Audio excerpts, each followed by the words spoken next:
Assalamu алейкум, жамаат, кандай турасыздар? Жакшы турасыздарбы? Кыргызстанда өзүңөр билесиздер, кой баккан жамаат бар. Аны акыркы учурда ошол кой баккан жамаатты жамандаган адамдар, сөккөн адамдар, боктогон адамдар аябай көбөйүп кетти да. Мен өзүм кой бакпайм. Койдун арашан коюнун баасы канча экенин деле жакшы билбейм.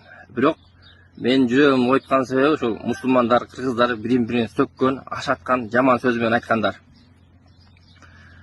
Мунафиксиңер, эки жүздүсүңөр, алдамчысы, афиристсиңер, сакал коюп алып, машалла табаракал деп молдолоруңар да бир афирист деп пайгамбар саллаллаху алейхи вассаламдын сүннөтүнөн бери асылгандар көбөйүп кетти да, өтө эле.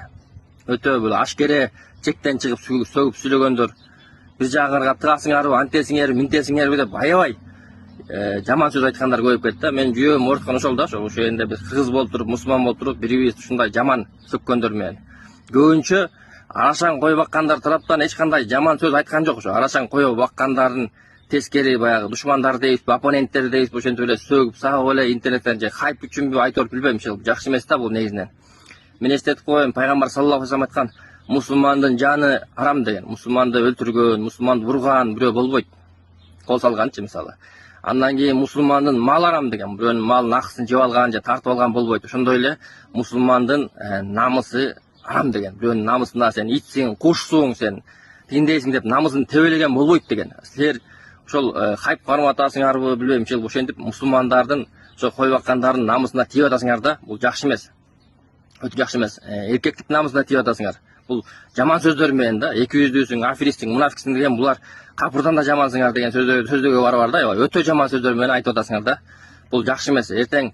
Эртең ошолор силерди барып чогулуп келип сураса, жооп бере аласыңарбы, жооп бере албайсыңарбы, бир Кудай билет да. Мен ойлойм, арашан баккандардын арасында да эркектер бар да, сурай турган. Эми бул жер толок кездешет адам, ар кайсы интернеттен диванда отуруп эле сөгө бересиңер, андай жакшы эмес да. Анан кийин экинчиден жалпылап сөккөн болбойт. Пайгамбар саллаллаху алейхи вассалам айтат, Аллахтын астында эң жаман адам бул бир адам себептен бир элди же бир урууну жамандаган. Мисалы бир айылдан бир уруу чыгып калса, силер ушул айылдын баары эле уруусуңар деп ушуну жалалап койгон да.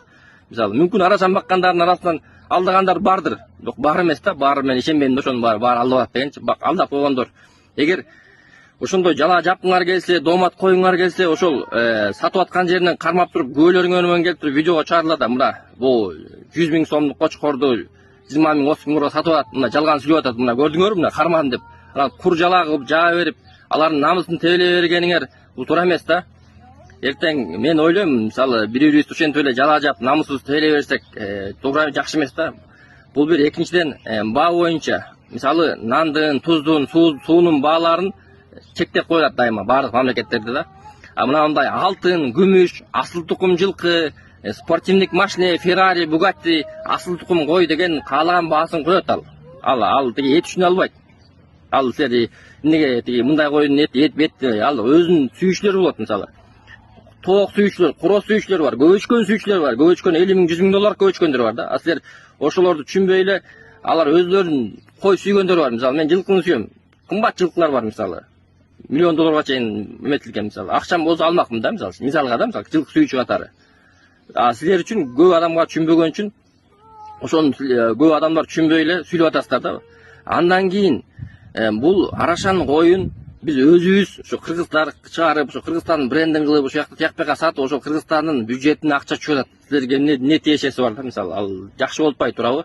Өзүңөр эчтеке кылбай эле диванда отуруп алып, мал бакпай эле, менет кылбай эле аларды сөгүп сагып, намысын тебелегенде силер эмне акыңар бар билбейм да менчи. Мисалы, эртең тышта кыргыздын душмандары айтат да, мына өзүңөр силер афирист экенсиңер деп туурабы, арашан баккандар.